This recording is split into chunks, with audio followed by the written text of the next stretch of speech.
Assalamualaikum warahmatullahi wabarakatuh. Salam dan bahagia. Perkenalkan, saya Khotimah, calon guru penggerak angkatan 7 dari TK Dharma Wanita Eka Sapta, Kecamatan Mojosari, Kabupaten Mojokerto.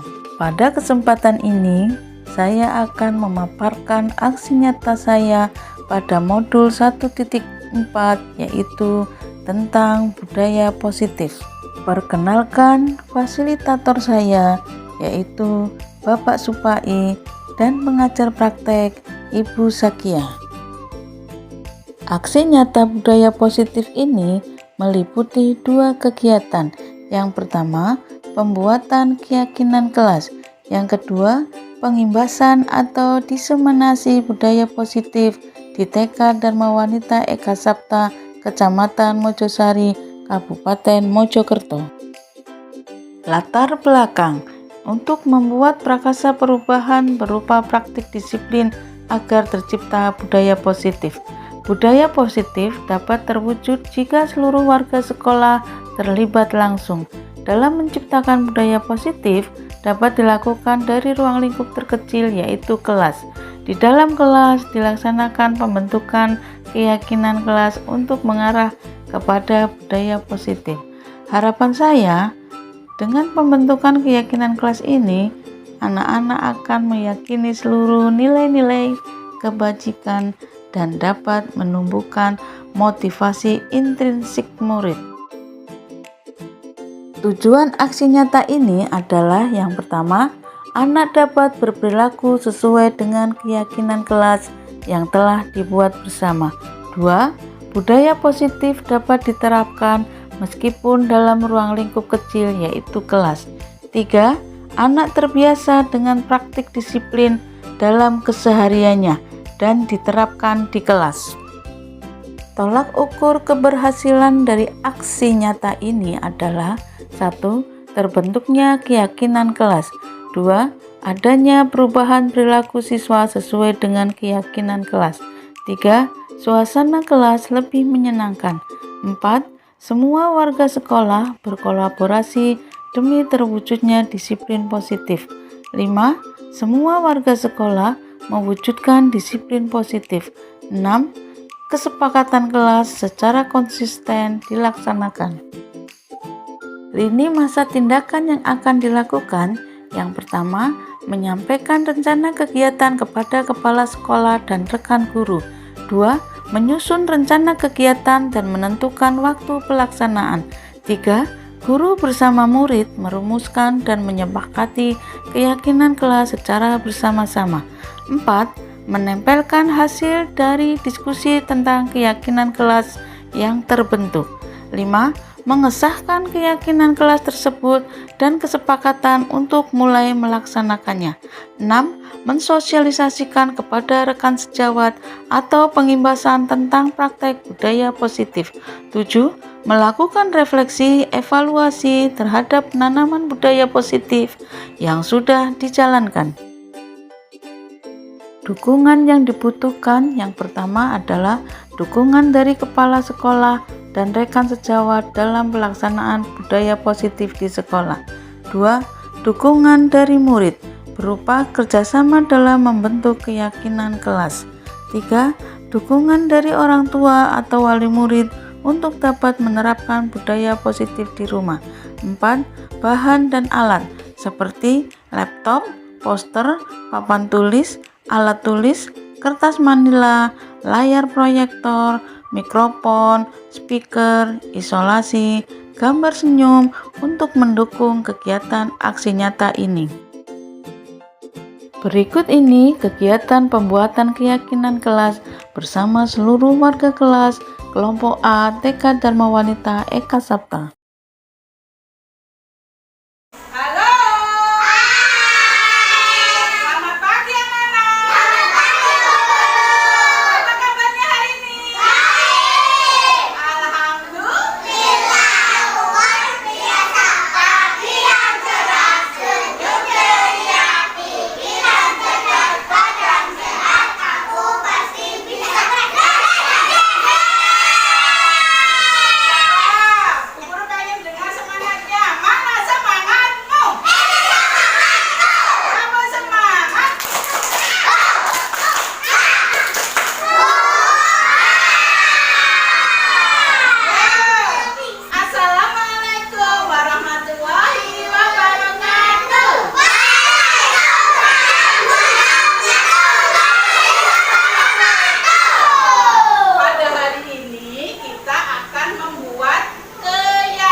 sedang bicara harus bagaimana?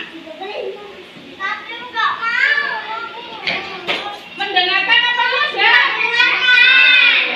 Mendengarkan Bu Guru. Ya, coba Mas Okta, tempelkan Mas Okta. Apa lagi? Oh iya, mengikuti senam.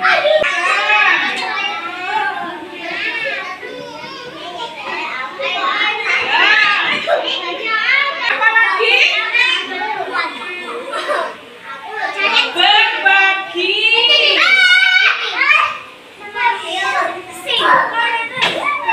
Ya, berbagi mainan. Ayo, Mas.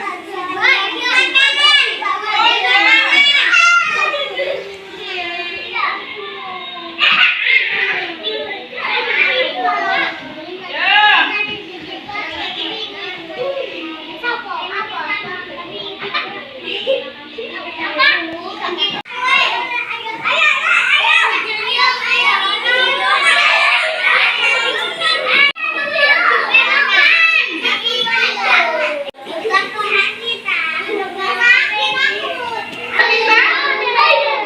Tempel Mbak Nafisa.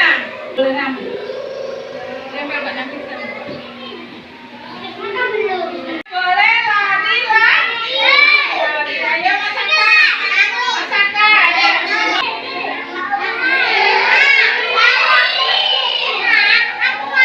Ini kita sudah membuat kesepakatan kelas kelompok A. Kesepakatan kelas ini nanti akan dijadikan keyakinan kelas kelompok A. Coba apa saja tadi kesepakatan kelas kita? Membuang sampah pada tempatnya. Terus masuk kelas tepat waktu. Terus mau membantu orang lain, membersihkan kelas, bermain bersama, merapikan mainan, mendengarkan Bu Guru saat pelajaran, mengikuti senam, berbagi mainan, berbagi makanan, tidak boleh bertengkar, terus tidak berebut, terus minta maaf bila melakukan kesalahan, sabar menunggu giliran, tidak berlari-lari. Tepuk tangan semua. Ya. Dari kesepakatan kelas ini, kira-kira apa saja yang akan dijadikan ke dalam keyakinan kelas kita? Ya. Ada yang tahu? Ya. Dari kesepakatan kelas tadi, kita akan memilih ya 5 atau 6 yang akan dijadikan ke dalam keyakinan kelas kelompok A. Kira-kira apa ya? Kira-kira apa? Bagaimana kalau membuang sampah pada tempatnya? Setuju apa tidak? Setuju. Ayo coba Mas Alif sekarang. Coba Mas Alif. Pilih Mas Alif.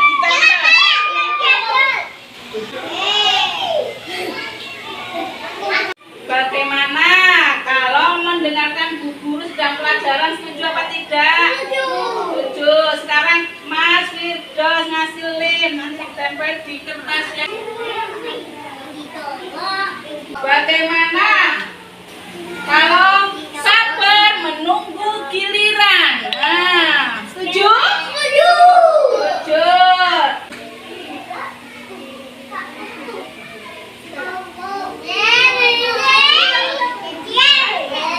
Terus bagaimana kalau kita ambil minta maaf bila berbuat salah? Setuju?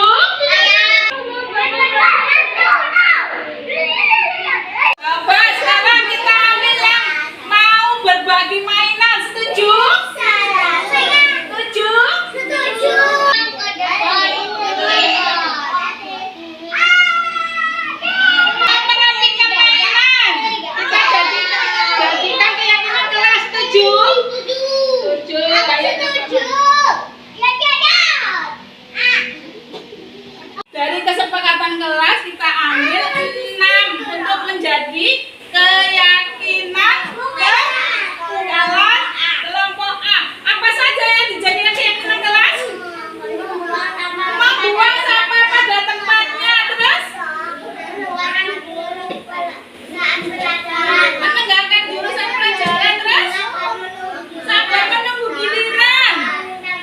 Mau minta maaf. Terus mau berbagi mainan. Terus merapikan mainan. Senang apa tidak anak-anak sudah punya keyakinan kelas? Kalau senang itu mukanya senyum apa cemberut? Senyum apa cemberut? Senyum. Nanti anak-anak menempel apa? Stiker senyum ke kertas ini yang akan dijadikan keyakinan ke kelas. Nah, yang bisa menulis namanya menulis, yang nggak bisa menulis menempel stiker senyum.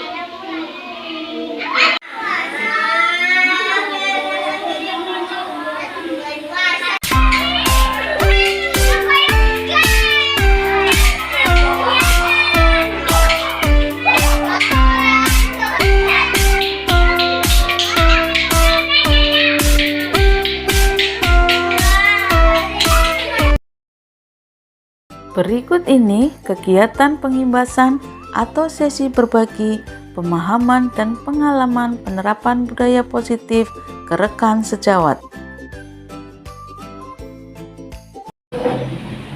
Assalamualaikum warahmatullahi wabarakatuh. Bismillahirrahmanirrahim. Alhamdulillahirabbil alamin wa bihi nasta'inu ala umuri dunya waddin.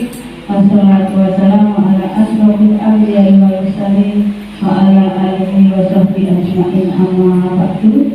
Yang saya hormati Ibu Kepala TK Dharmawan Eka Sabta, yang saya hormati ibu-ibu undangan yang berbahagia, puji syukur kehadirat Allah SWT yang telah memberikan rahmat dan hidayahnya pada kita semua sehingga pada hari ini kita masih diberi kesehatan.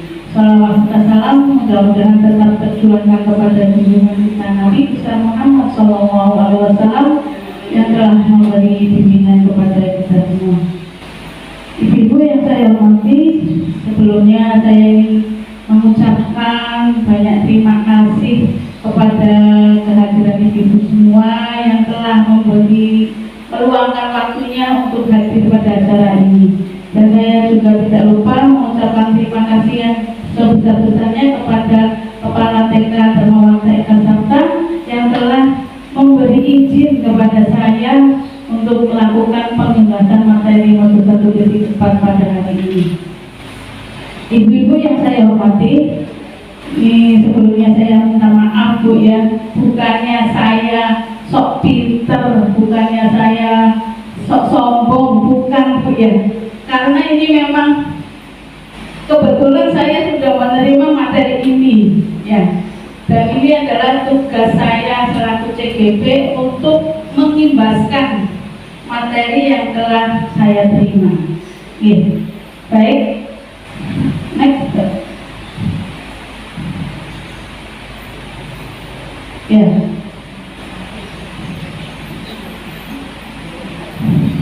Pada hari ini saya akan melakukan pengimbasan materi modul 1.4 tentang penerapan budaya positif di sekolah. Budaya positif merupakan nilai-nilai atau kebiasaan-kebiasaan baik yang ditempatkan di sekolah. Suatu lingkungan yang aman dan nyaman akan memberikan murid kesempatan dan kebebasan untuk berproses, belajar. Jika membuat kesalahan, dia akan belajar lagi, sehingga mereka mau menerima dan menyerap suatu pembelajaran dari kesalahan tersebut. Ya. Di sini tentunya salah satu hal yang paling penting dalam menciptakan budaya positif adalah kita perlu menghilangkan rasa takut pada diri murid-murid kita, sehingga mereka merasa aman, nyaman berada di sekolah, dan bahwa membuat kesalahan itu adalah suatu proses pembelajaran. Jadi kadang kita menjumpai anak-anak kita kalau pembelajaran, kok dia lari-lari terus, kok dia gak mau mengerjakan tugas, ya. Itu adalah suatu proses dari diri anak itu untuk mau jadi apa sih dia, mau sampai kemana sih dia itu. Jadi kita sebagai guru hanya bersifat menuntun, tidak menuntut. Itu yang dimaksud dari budaya positif ini. Dan kita harus menciptakan sekolah kita rasa aman, nyaman, agar anak-anak itu senang di sekolah dan betah di sekolah. Kalau dari rumah kadang sakit, tapi dia, Bu, aku mau sekolah saja, Bu. Ya, itulah. Jadi kita bisa menciptakan rasa aman pada anak-anak itu. Ya kadang, oh gak usah sekolah, kamu lagi batuk pilek. Oh Bu, aku pengen sekolah, ya. Itu suatu tanda bahwa anak itu merasa aman dan nyaman di sekolah, sehingga dia mempunyai keinginan untuk selalu berangkat sekolah. Walaupun dalam keadaan sakit, dia tetap mempunyai rasa kepengen sekolah. Next.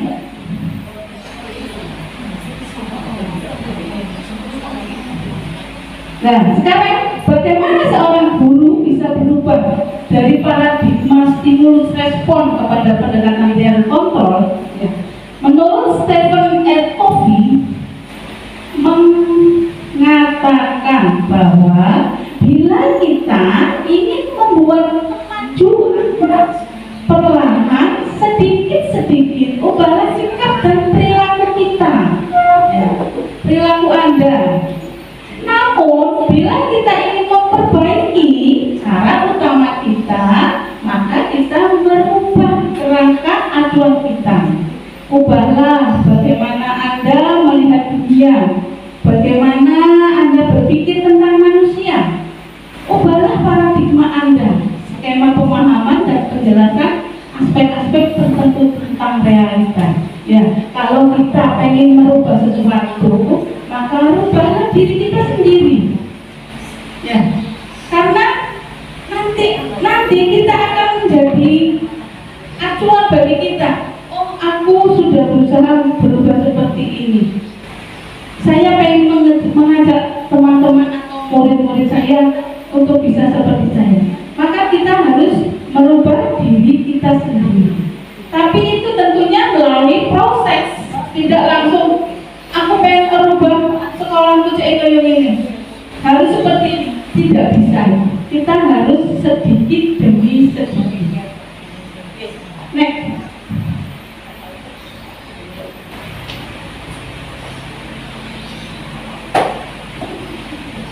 Nah, sebelum masuk materi, saya pengen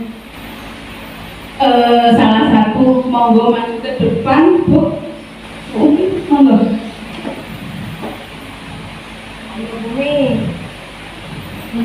Ya. Saya punya permainan. Ya. Anggaplah tisu ini sesuatu yang paling berharga bagimu. Jadi siapapun, bagaimanapun, walaupun jenengan dapat ancaman seseorang untuk meminta tisu ini, jangan sampai Anda kasihkan.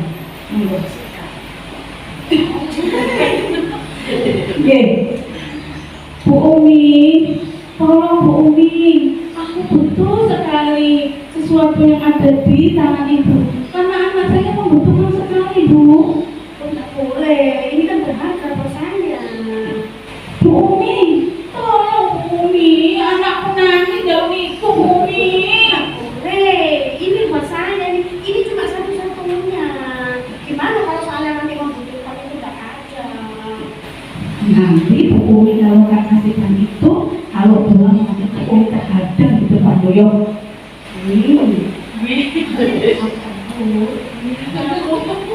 Tapi itu cuma satu-satunya. Nggak boleh.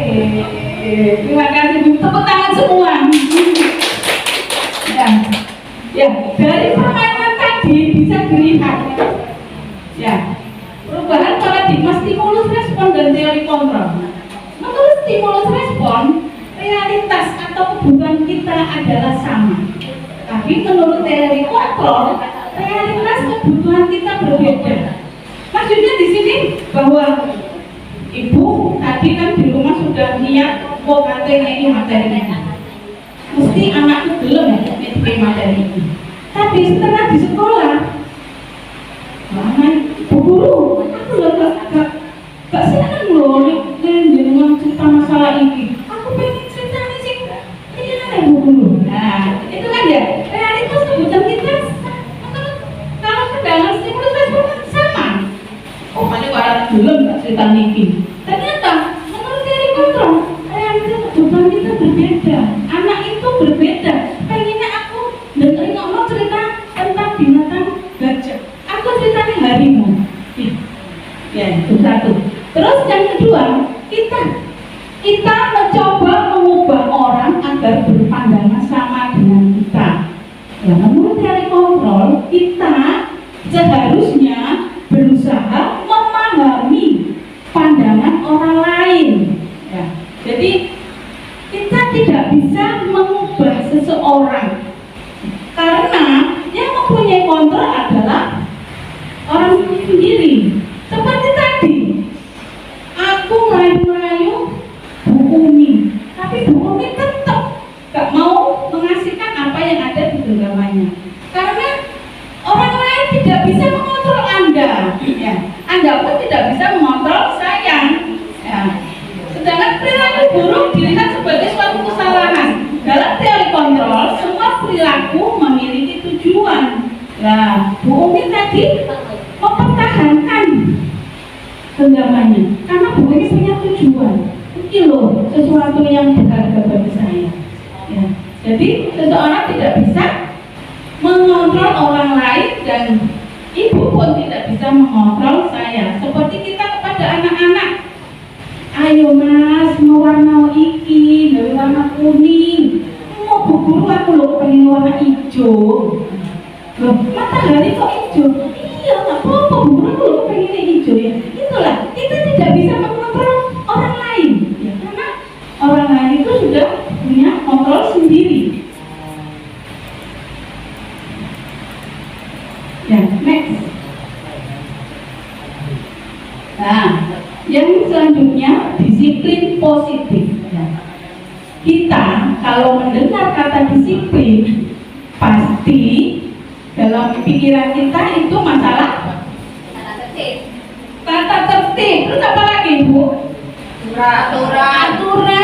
Terus kepatuhan. Ya, kita kalau mendengar kata disiplin, pasti di benak kita pasti masalah tata tertib, teratur, kepatuhan dengan mengacu kepada peraturan. Aku harus datang segini karena ada peraturan. Itu kalau dulu ya, kalau kata disiplin. Nah, menurut modul ini, disiplin adalah melakukan sesuatu untuk mewujudkan kepatuhan. Tujuannya adalah agar anak memiliki disiplin diri sehingga bisa mempunyai perilaku yang mengacu pada nilai-nilai kebajikan universal dan memiliki motivasi intrinsik, bukan eksternal. Jadi disiplin itu harus timbul dari kesadaran diri masing-masing, bukan dari pengaruh peraturan, bukan karena takut dihukum atau karena untuk menyenangkan orang saja. Ya. Dengan siswa memiliki disiplin diri secara tidak langsung menerapkan budaya positif di sekolah. Nah, next, ini nanti kita akan melihat nilai-nilai kebajikan itu apa saja. Nah, di sini nilai-nilai kebajikan sifat-sifat positif manusia yang merupakan tujuan mulia yang ingin dicapai setiap individu. Nilai-nilai kebajikan yang ingin dicapai oleh setiap anak Indonesia. Nah, biasanya kita kenal dengan profil pelajar Pancasila. Apa saja Bu profil pelajar Pancasila itu, Bu? Terus?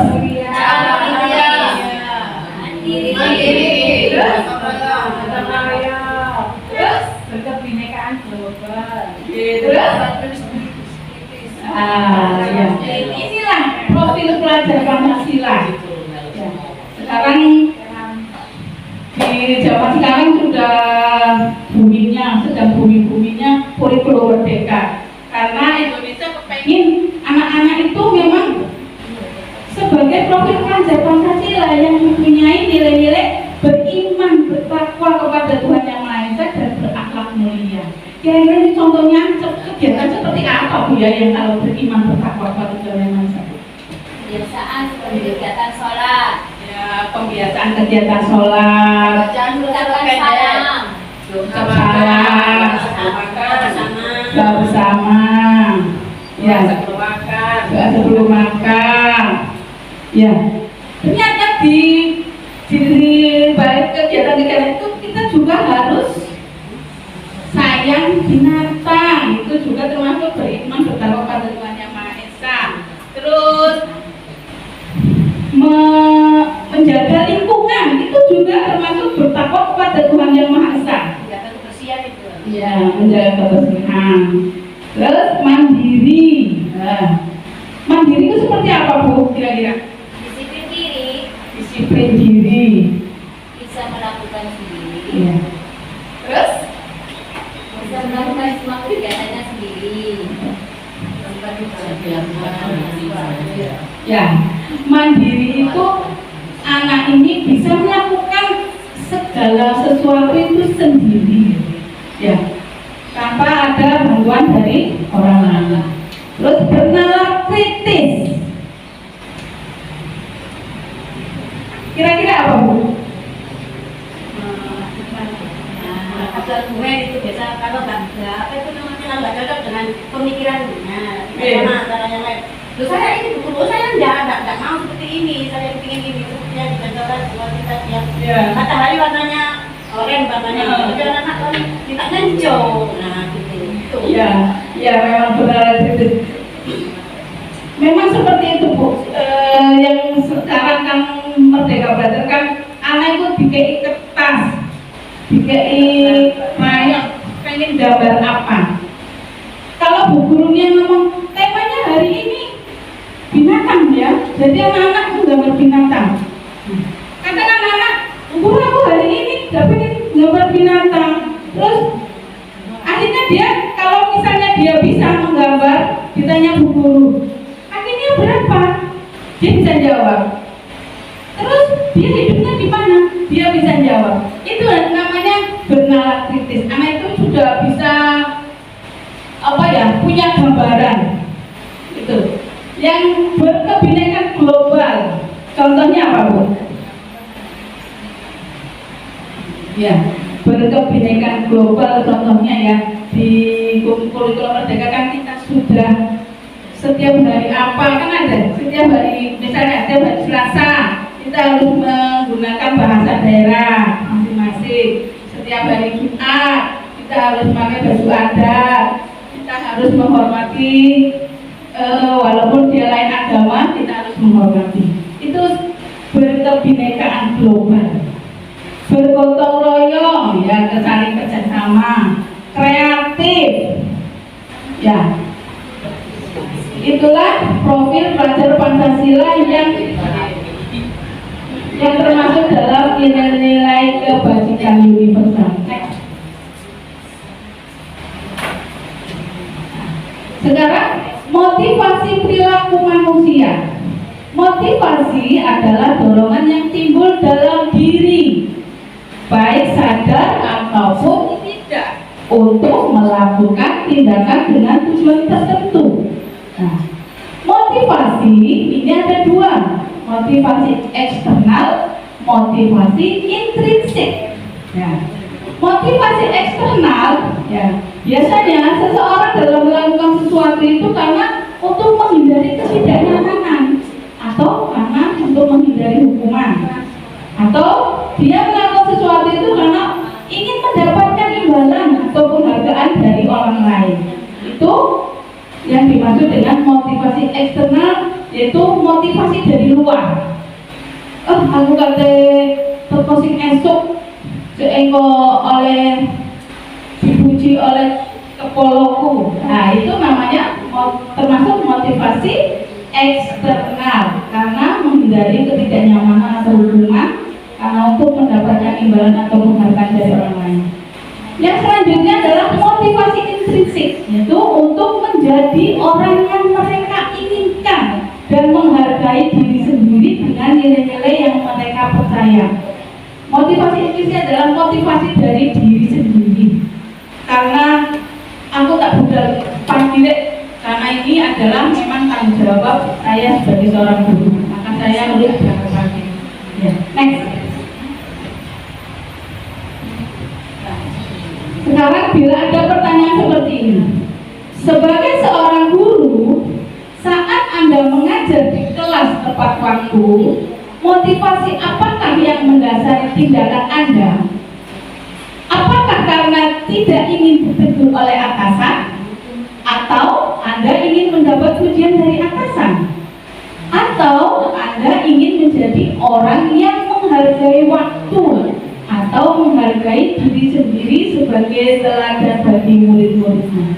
Manakah motivasi yang paling kuat mendasari tindakan Anda? Monggo, siapa yang mau berpendapat?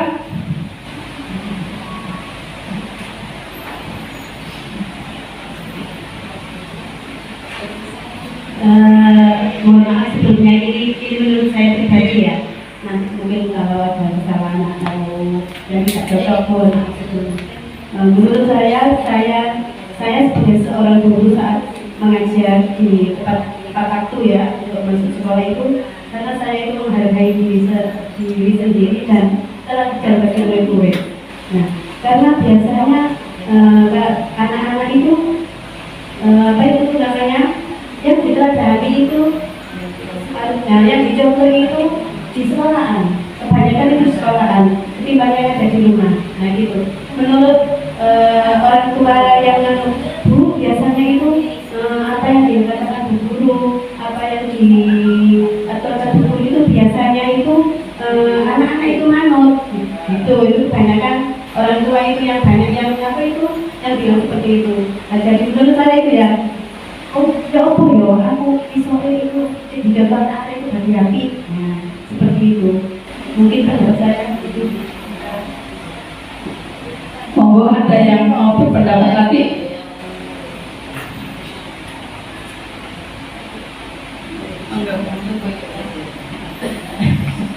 Mungkin kalau saya sebagai kepala sekolah, kalau untuk ketepatan waktu itu harus ya, karena kita sebagai kepala sekolah bisa memberikan contoh kepada guru-guru yang lain. Sebagai kepala sekolah juga harus memberikan ketauladan, harus disiplin, terus guru-gurunya juga harus bisa menyelesaikan. Kepala sekolahnya saja aktif, teladan dan tepat waktu. Kenapa gurunya tidak? Karena juga sebagai guru, kalau menurut anak-anak biasanya digugur dan ditiru. Jadi apa yang bagus biasanya dari guru bisa ditiru untuk anak-anak. Itu dari saya.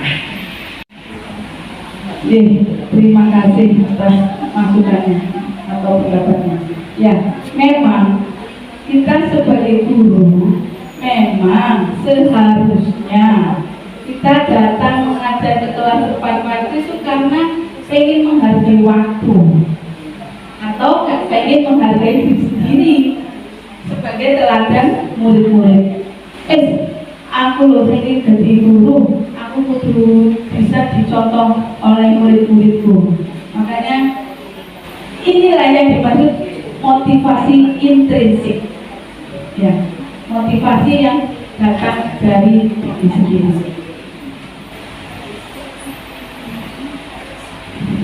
Next. Hukuman dan konsekuensi. Hukuman bersifat tidak terencana atau tiba-tiba. Anak atau murid tidak tahu apa yang akan terjadi dan tidak dilibatkan.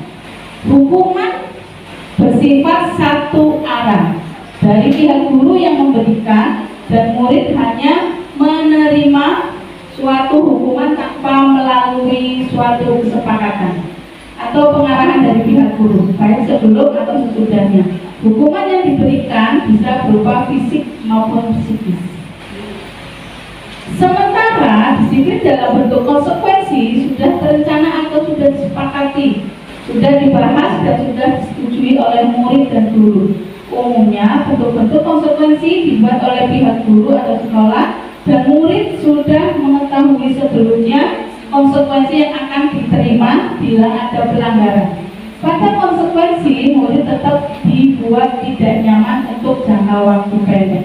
Ya, ini maksudnya hukuman itu memang kadang kan tidak terencana ya Bu. Kadang kita datang sudah terlambat, salah sepatu harusnya sepatu hitam sepatu coklat, tiba-tiba ada guru piket nih.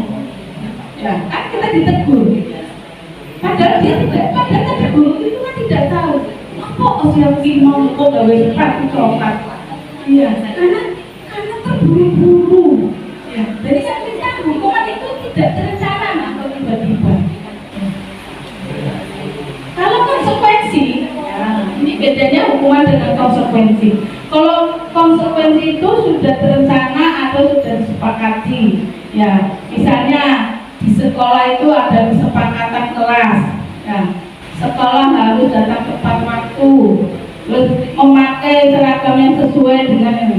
Nah, kalau dia ternyata datang dengan memakai baju yang tidak sesuai dengan jadwalnya, dia sudah tahu aku mesti akan dihukum karena dia tahu bahwa ini konsekuensi kita dalam melanggar hukum itu. Ya. Jadi bedanya hukuman dengan konsekuensi ya tadi, karena hukuman itu kadang bersifat tidak terencana atau tiba-tiba, sedangkan konsekuensi adalah sudah terencana atau sudah disepakati bersama. Next. Nah, mari ibu-ibu kita membedakan hukuman atau konsekuensi. Ya, ini ada tindakan guru. Yang pertama, membersihkan coretan yang dibuatnya di meja. Ini termasuk hukuman atau konsekuensi? Ya, betul. Lari mengelilingi lapangan basket 3 kali karena terlambat hadir di sekolah. Termasuk hukuman. Menggantikan kertas tugas teman yang telah dicoret-coret. Konsekuensi. Murid diminta berdiri di depan kelas sambil mengangkat satu kaki. Ya, hukuman. Membersihkan tumpahan air di meja tulis karena tersenggol pada saat belajar. Konsekuensi. Membersihkan kelas karena mematahkan krayon temannya. Konsekuensi. Hukuman. Ya. Membersihkan kelas. Ya. Inilah perbedaannya konsekuensi dengan hukuman ya. Kalau konsekuensi itu sudah terencana dan sudah disepakati bersama. Kalau hukuman itu tadi secara tiba-tiba atau mendadak. Monggo. Sekarang jika ada pertanyaan seperti ini, bolehkah kita memberikan penghargaan kepada murid? Boleh.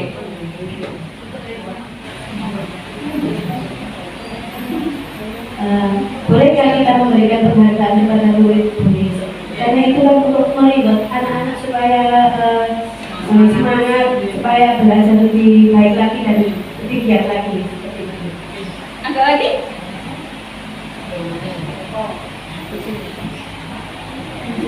Ya, bolehkah kita memberikan penghargaan kepada murid? Memang dulu terbayangannya kita memberi penghargaan itu bagus. Ternyata dalam materi budaya positif ini, menurut Alfie Kohn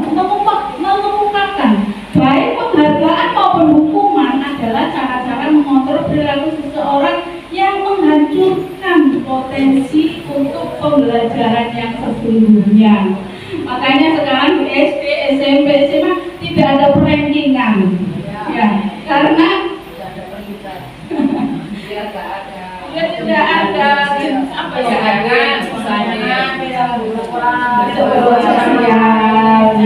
kesediaan yang sedang dengan yang dulu, ya. Jadi membanding-bandingkan. Dia tidak membanding-bandingkan ya. Ya. Jadi kalau memang kita ingin memberi penghargaan kepada anak, jangan berupa barang, tapi pujilah dengan kata-kata. Oh, bagus sekali warnanya. Oh, kasih tepuk tangan. Ya, itulah penghargaan yang halus, Bu, ya. Ya. Itu bukan hadiah seperti ya. Ya. Kadang kan ada, ayo siapa yang bisa menghitung angka ini, nanti Bu Guru kasih permen, ya. Itu kan tidak boleh sekali, ya. Kalau zaman dulu memang sering, ya, Bu, ya. Saya SD juga akan sering dapat permen. Ya, ya. Tindakan memberikan penghargaan sama dengan menghukum seseorang, karena dia setelah mendapat penghargaan itu menjadi beban. Nek pelajaran matematika aku kudu iso. Soalnya aku biar tahu dia penghargaan Bu Guru ini karena aku bisa matematika. Jadi akhirnya dia kayak itu beban anak pelajaran matematika. Mulai akhirnya malas masuk. Ya, monggo next. Nah, sekarang restitusi. Proses menciptakan kondisi bagi murid untuk memperbaiki kesalahan mereka sehingga mereka bisa kembali pada kelompok mereka dengan karakter yang lebih kuat.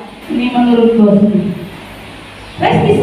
Restitusi juga dapat diartikan sebagai proses kolaboratif yang mengajarkan murid untuk mencari solusi untuk masalah dan membantu murid berpikir tentang orang seperti apa yang mereka inginkan dan bagaimana mereka harus memperlakukan orang lain.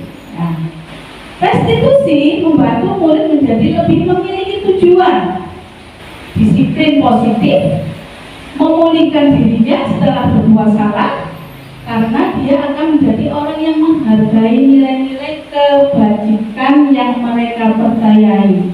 Ya, kalau kita misalkan anak melakukan kesalahan, pasti kita marah-marah. Ya. Sekarang itu, setelah saya mempelajari materi ini, ternyata itu perbuatan yang salah itu. Tapi dia harus didekati, ditanya, kenapa kamu melakukan ini? Ya, oke. Next. Sekarang 10 ciri restitusi. Yang pertama adalah restitusi bukan untuk menebus kesalahan, namun untuk belajar dari kesalahan. Restitusi memperbaiki hubungan. Restitusi bukan tawaran, tapi dan bukan paksaan. Restitusi menuntun untuk melihat ke dalam diri. Restitusi mencari kebutuhan dasar yang mendasari tindakan. Restitusi diri adalah cara yang paling baik. Restitusi fokus pada karakter, bukan tindakan. Restitusi bersifat menguatkan. Restitusi fokus pada solusi penyelesaian masalah.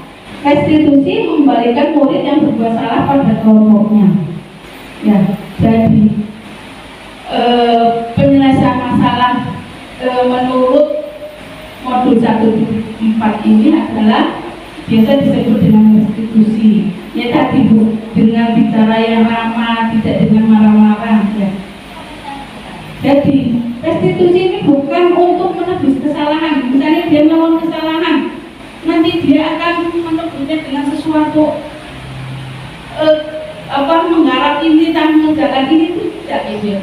Ini untuk menyelesaikan masalah harus dengan baik, tanpa ada itu, ya katakan kita, kalau kamu nggak kesalahan, nanti kamu di rumah harus menghafalkan surat ini di video. Katakan seperti itu ya Bu ya. Tapi dari restitusi ini ternyata bukan seperti itu yang dimaksud dalam budaya positif ini. Next.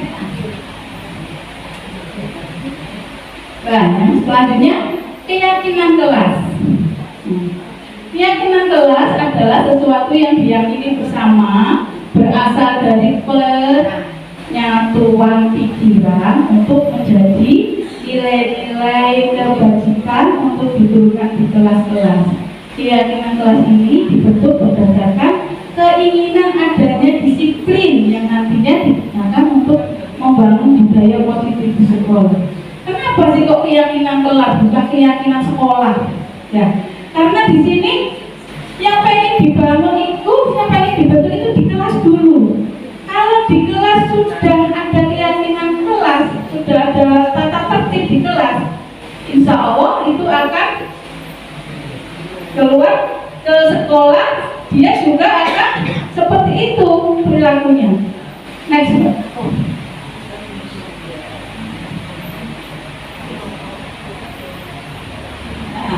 di sini ada beberapa peraturan dan sebenarnya juga ada nilai kebajikan yang dituju.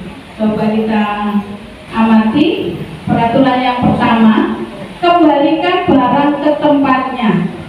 Nilai kebajikan yang dituju adalah tanggung jawab. Ya. Dia mau kembalikan barang ke tempatnya setelah digunakan karena dia mempunyai tanggung jawab. Oh, aku hanya habis gulingan itu juga kembalikan lagi. Yaitu karena dia punya tanggung jawab, bukan karena peraturan setelah main harus dikembalikan, itu bukan itu ya, karena dia punya tanggung jawab. Yang peraturan berikutnya, dilarang melakukan kekerasan. Ya, ini kebajikan yang dituju adalah karena keselamatan, untuk keselamatan, menghormati orang lain. Ya, kalau misalkan anak-anak di sekolah, ya kadang kita menghadapi anak yang kadang pukul-pukulan sama temannya ya, itu kan termasuk kekerasan ya. Dalam peraturan ini dilarang melakukan kekerasan karena yang dituju adalah karena keselamatan, karena pengen menghormati orang lain. Nah, yang peraturan selanjutnya gunakan masker. Ya, karena demi kesehatan, demi keselamatan. Bergantian atau menunggu giliran. Ya, nilai kebajikan yang dituju apa Bu? Bersabar, menghormati orang lain. Dilarang mengganggu orang lain. Nah, nilai kebajikan yang dituju adalah menghormati orang lain. Hadir di sekolah 15 menit sebelum pembelajaran dimulai. Ini apa Bu? Komitmen dan menghormati orang lain. Kalau misalkan kita terlambat, anak-anak sudah masuk, dia kuluk. Assalamualaikum. Nah, akhirnya tak fokus anak-anak ya. Akhirnya kan bisa mengganggu teman yang lain. Next. Nah, sekarang prosedur pembentukan keyakinan kelas. Yang pertama, mempersilahkan murid untuk mengemukakan pendapatnya tentang peraturan yang disepakati, mencatat semua masukan di papan tulis, menyusun keyakinan kelas sesuai prosedur pembentukan keyakinan kelas, tinjau ulang daftar surat pendapat yang sudah dicatat. Sebaiknya keyakinan kelas tidak terlalu banyak agar mudah diingat. Setelah selesai semua, warga kelas harus menyetujui dan melaksanakan, ditandatangani guru dan murid. Keyakinan kelas dipajang di dinding atau tempat yang mudah dilihat. Inilah prosedur pembentukan keyakinan kelas. Ya. Yang pertama, mempersilakan murid untuk mengemukakan pendapatnya. Kalau di TK karena tidak bisa menulis, akhirnya gurunya yang mencatat semua masukan papan tulis di kertas atau di papan tulis. Ya, berikut ini adalah contoh pembentukan keyakinan kelas yang saya buat di TKI Kasarta. Mudah-mudahan bisa menjadi contoh untuk ibu semua. Monggo.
isi itu masuk.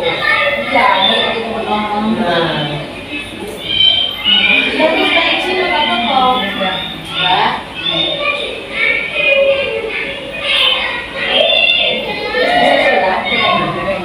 Kita lakuin nah.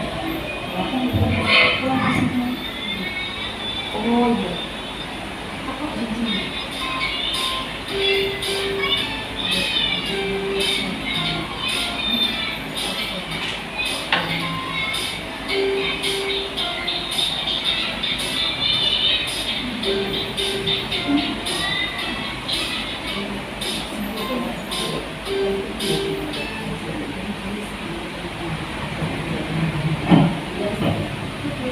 Ya, ini tadi contoh video pengaturan kelas yang saya lakukan di beberapa khususnya di kelas kelompok A.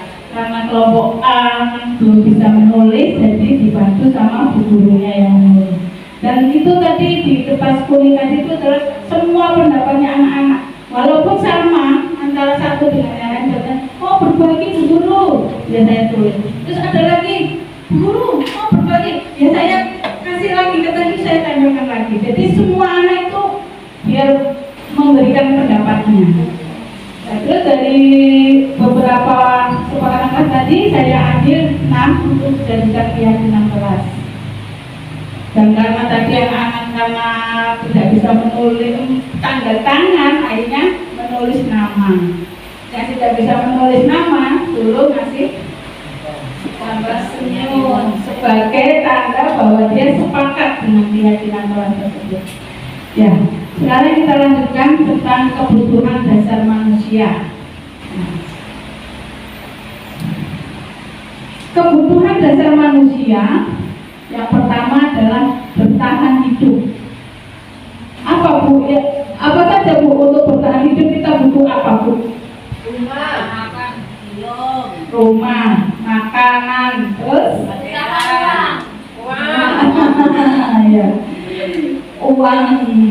Yang kedua, kasih sayang dan rasa diterima, yaitu kebutuhan akan hubungan dan koneksi sosial, kebutuhan untuk memberi dan menerima kasih sayang, kebutuhan untuk merasa menjadi bagian dari suatu kelompok. Yang ketiga, penguasaan, yaitu berhubungan dengan kekuatan untuk mencapai sesuatu, menjadi kompeten, diakui atas prestasi dan keterampilannya. 4, kesenangan, yaitu kebutuhan untuk mencari kesenangan, bermain dan tertawa. Kebebasan, anak-anak dengan kebebasan mereka perlu banyak bergerak, suka mencoba-coba, senang dengan hal baru. Next. Nah, sekarang dari pernyataan Dinda, kebutuhan apa sih yang ingin dipenuhi oleh Dinda? Dinda berbicara begini, ibu guru bilang aku tidak boleh bersenandung sewaktu mengerjakan tugas. Katanya kelas harus tenang, tidak ada suara. Kan nggak seru jadinya. Kira-kira apa? Kebutuhan apa yang ingin dipenuhi oleh Dinda? Kesenangan, ya. Yang selanjutnya, Dinda bilang begini, ibu guru tidak menyapaku hari ini, padahal aku sudah pakai jepit baru.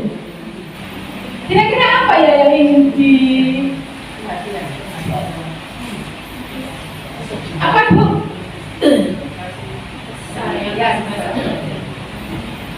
Kasih sayang dan rasa diterima. Yang selanjutnya, aku bosan masa belajar itu mah gitu-gitu aja, belajar ibu guru aja. Yes. Apa yang kira-kira Bu? Kebutuhan apa Bu yang ingin dipenuhi oleh Dinda Bu? Kebebasan, ya. Aku sebel gambarku tidak rapi kok malah bu guru nunjuk ke teman-temanku. Isin si aku, apa Bu kira-kira Bu?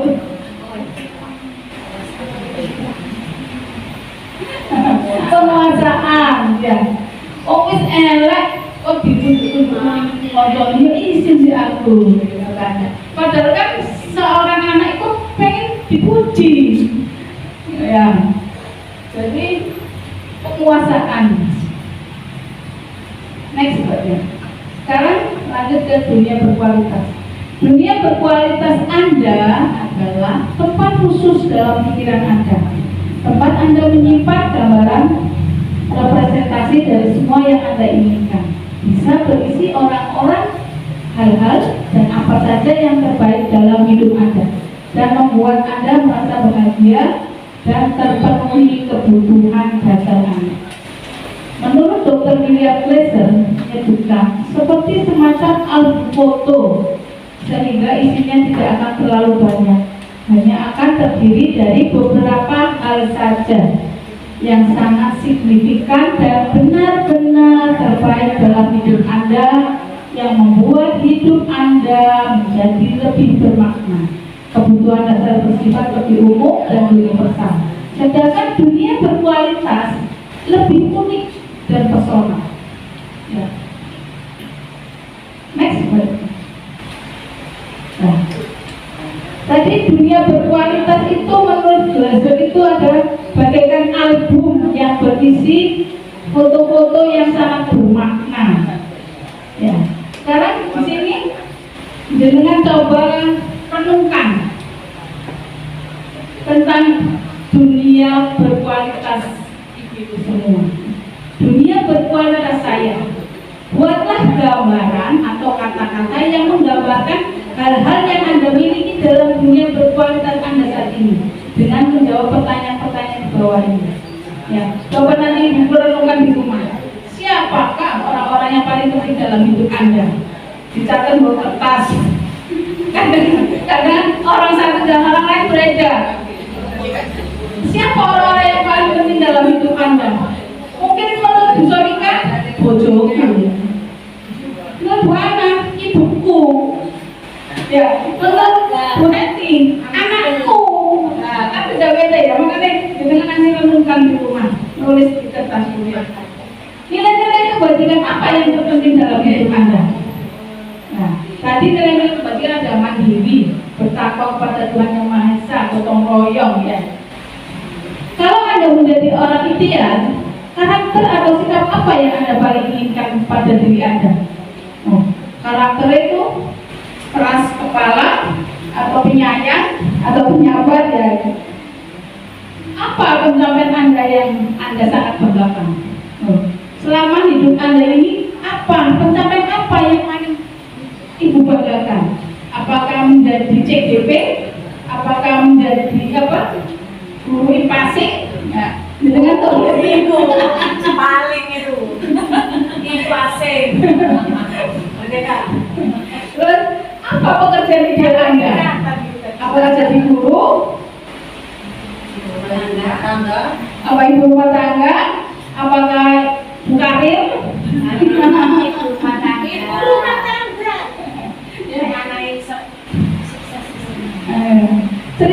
Ceritakan bagian perjalanan hidup Anda, di mana Anda merasa itulah titik puncak hidup Anda. Titik puncak hidup Anda itu saat Anda jadi apa? Saat Anda dikasih penghargaan apa? Ya, dengan tulis itu nanti bisa direnungkan di rumah. Apa yang paling bermakna dalam hidup Anda? Inilah cara kita mengetahui dunia berkualitas kita. Ya, dengan mencoba atau merenungkan dari beberapa pertanyaan ini. Soalnya antara satu orang lain beda ya. Next. Nah, sekarang 5 posisi kontrol. Program disiplin positif yang berpusat pada murid dikembangkan oleh Diana Gosden dengan pendekatan restitusi biasa disebut dengan 5 posisi kontrol.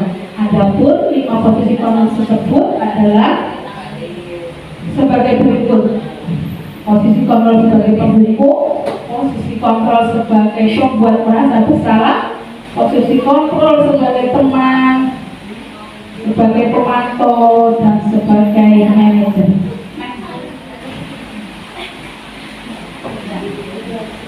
Mari kita simak Setelah video ini, video tentang posisi kontrol.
Jadi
Iya Bu, saya mau tahu tadi, jadi biar bisa kencang, setelah biasanya Bu.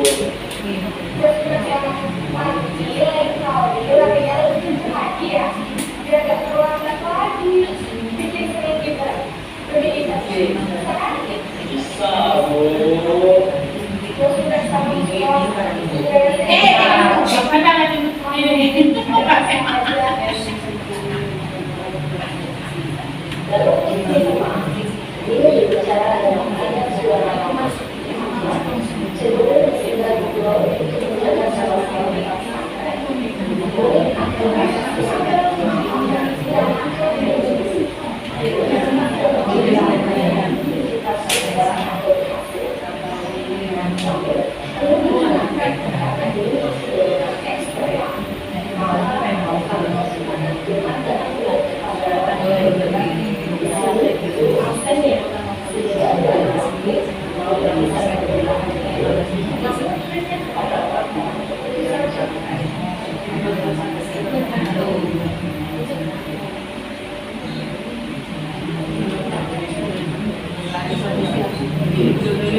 Ada Bu, anak saya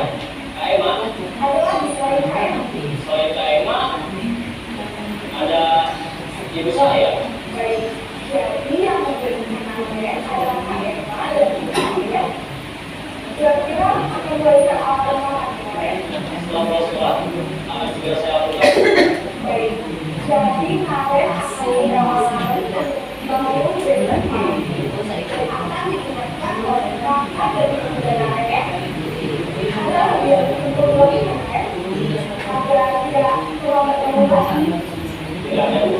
Baik, terima kasih bersama kamu. Sekarang kalau dari Ibu, terima kasih. posisi manajer adalah posisi kontrol yang disarankan untuk membentuk sikap disiplin yang positif, yaitu menjalankan bertanggung jawab dalam mengerjakan masalah. Tujuan dari posisi ini adalah agar murid dapat berekspresi atas tindakannya. Guru akan terus memberikan pertanyaan-pertanyaan sehingga murid dapat belajar dari salah mencari sebuah solusi untuk menyelesaikan masalah. Ini adalah biola setelah mengamati adegan 5 versi kontrol. Kira-kira posisi mana yang paling ideal? Posisi mana yang dapat menjauh motivasi kepentingan? Ya, posisi manajer. Posisi ini adalah posisi ideal untuk posisi terjadi. Pada posisi ideal, guru dapat memaksa dengan positif dan berpihak pada murid.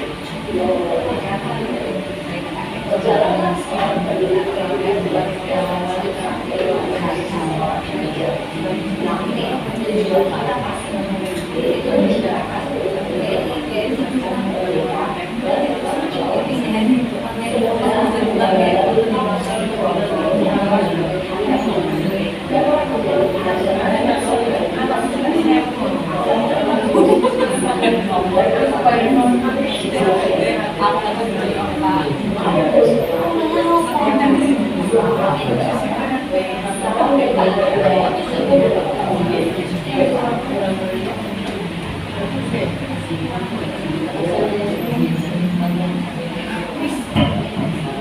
Ya, tadi Ibu sudah menyaksikan video ya tentang 5 posisi kontrol, yaitu ada pemantau, membuat merasa bersalah, membuku, teman, dan manajer. Nah, setelah melihat dan menyimak video tentang 5 posisi kontrol tadi, kira-kira posisi mana yang paling ideal yang dapat menunjang motivasi intrinsik guru? Tadi dikatakan bahwa posisi manajer ya, karena di posisi manajer ini guru dapat menemukan disiplin positif yang berpihak pada anak dan masyarakat. Tapi saya mau tanya, sebelum melihat video ini, kira-kira ibu-ibu itu sebagai posisi kontrol itu sebagai apa ibu? Teman, monitor. Ya, banyak teman, ada yang menghukum, ya, ada yang mengontrol. Ya. Memang, ya. Kalau di TK itu memang ya, kadang-kadang kita pengen menjadi teman mereka, biar kita bisa apa? Mengetahui atau apa sih yang dibutuhkan mereka. Ya, jadi kita memposisikan kita sebagai posisi kontrol sebagai teman. Nah, mudah-mudahan setelah melihat video ini kita bisa merubah dari posisi kontrol atau posisi pemimpin menjadi posisi manajer. Kita berubah sedikit. Next. Nah, sekarang coba kita cermati pernyataan atau kalimat ini. Jika ada pernyataan seperti ini, saya kecewa sekali dengan kamu. Kira-kira ini siapa yang mengatakan? Mantau atau penghukum?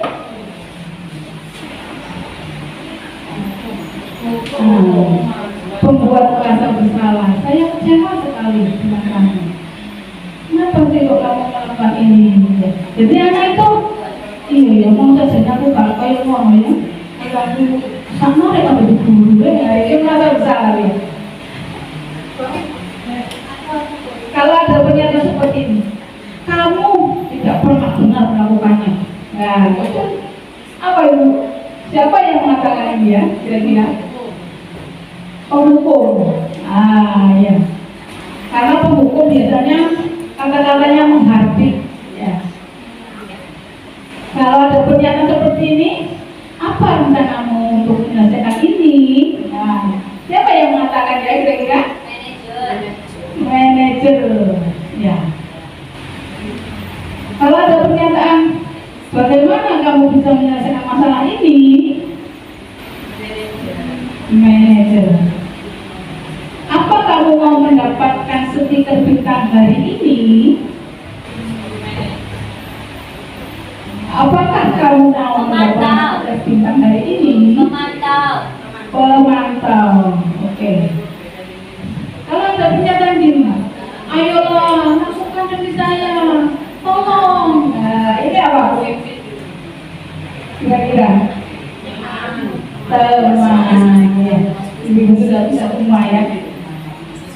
Next. Nah, sekarang segitiga restitusi. Segitiga restitusi adalah suatu proses dialog yang dijalankan oleh guru agar dapat menghasilkan murid yang mandiri dan bertanggung jawab. Pada saat guru di posisi kontrol manager, aspek yang ditekankan pada murid adalah motivasi intrinsik sehingga penanaman nilai kebajikan dapat tumbuh dan berkembang menjadi suatu kebiasaan positif yang akhirnya membentuk karakter murid. Next. Nah, ini proses dialog segitiga restitusi. Ada 3 tahapan, yaitu sebagai berikut: menstabilkan identitas, validasi tindakan yang salah, menanyakan keyakinan. Next.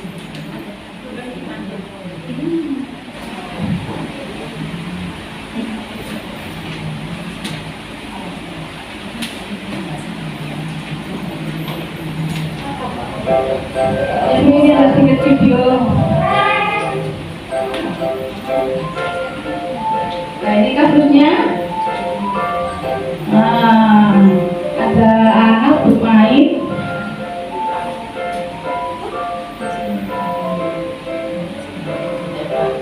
Tapi dia tidak mau merapikannya setelah bermain. Karena dia buru-buru mau mengikuti upacara.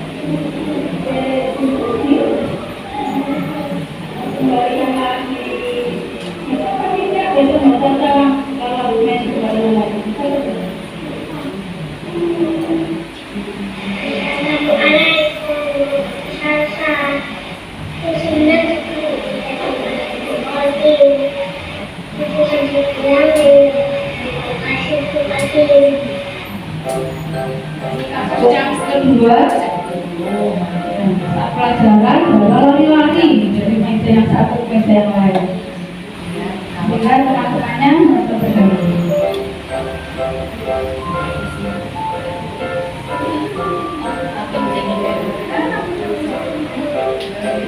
Nah, ini temannya bingung.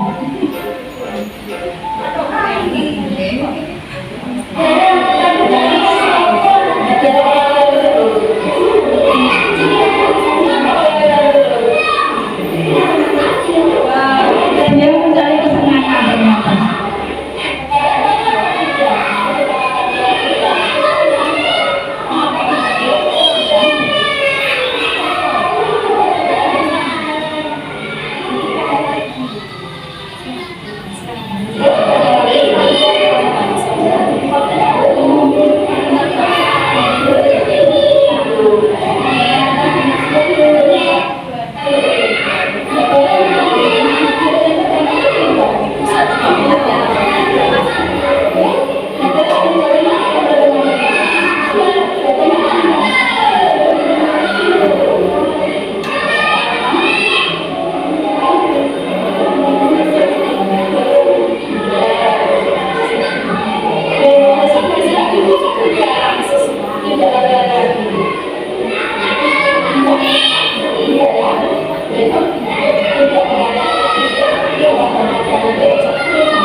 dengan proses dialog segitiga restitusi. Yang pertama tadi menstabilkan identitas ini. Biasanya kalau menstabilkan identitas ini berdasarkan pada prinsip.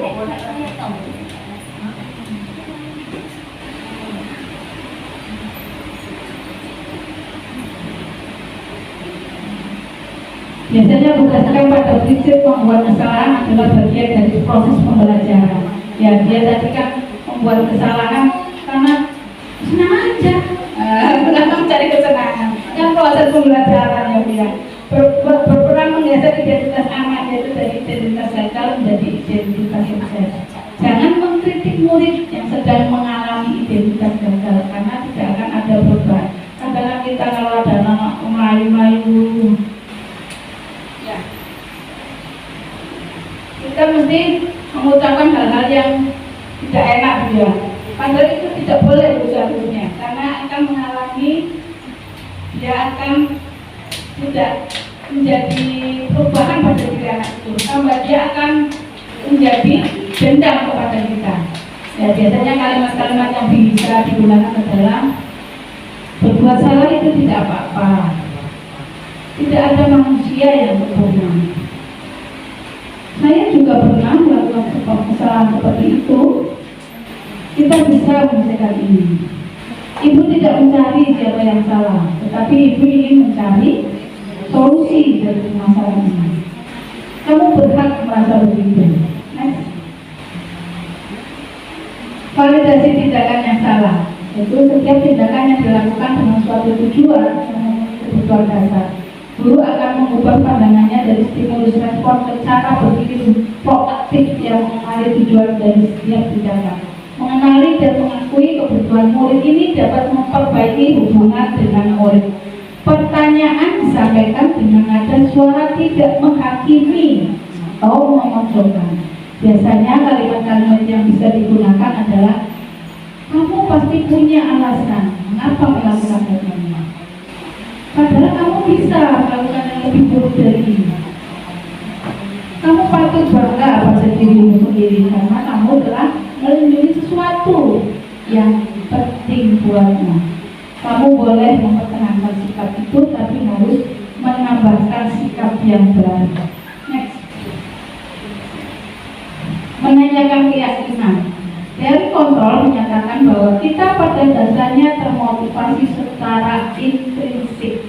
Ketika identitas sukses tercapai dan perilaku yang salah telah divalidasi, maka anak akan siap untuk dihubungkan dengan nilai-nilai yang dia percayai dan berpindah menjadi orang yang diinginkan. Ya, jadi belajar masalah sebelumnya kita tanyakan, kenapa kamu melakukan ini? Kira-kira kamu melanggar kesepakatan pada atau tidak? Ya. Kalimat-kalimat yang bisa digunakan, apa yang kita percaya sebagai kelas atau keluarga, apa nilai-nilai umum yang telah kita sepakati, apa bayangan kita tentang kelas yang ideal. Kamu mau jadi orang yang seperti apa? Next. Dalam menerapkan segitiga restitusi ada beberapa hal yang perlu diperhatikan, yaitu yang pertama, perilaku yang salah perlu dikaitkan dengan nilai-nilai atau keyakinan yang telah kita buat. Kesediaan murid untuk memperbaiki kesalahannya, pemecahan masalah seharusnya relevan atau memiliki hubungan dengan masalah yang ada. Perlu adanya usaha perbaikan dari pihak yang berbuat kesalahan. Perlu dedikasi waktu dari pihak yang berbuat salah, menanyakan kapan akan mulai usaha perbaikannya. Dengan menerapkan segitiga restitusi, diharapkan kita sebagai guru dapat memposisikan sebagai manajer dengan mengajukan pertanyaan-pertanyaan yang bermakna yang dapat membuat murid menjadi lebih percaya diri, mandiri, dan bertanggung jawab. Penerimaan ketiga tahapan atau langkah dalam segitiga restitusi tergantung kepada berat dan ringannya masalah. Bila masalah tersebut ringan, maka kita tidak perlu menjalankan segitiga restitusi secara bertulisan. Bahkan bisa hanya dengan menanyakan apa keyakinan yang kita sepakati. Dan harapannya murid menjadi lebih puas secara pribadi, membuka wawasan murid agar dapat menyelesaikan masalahnya sendiri dan semakin percaya diri, mandiri dan merdeka. Terima kasih. Ya, ini tadi materi yang bisa saya sampaikan ke ibu-ibu semua. Mudah-mudahan bisa bermanfaat. Dan sekali lagi saya terima kasih sekali karena ibu telah meluangkan waktunya untuk acara pada hari ini. Wassalamualaikum warahmatullahi wabarakatuh. Terima kasih. Salam guru penggerak, tergerak, bergerak, menggerakkan.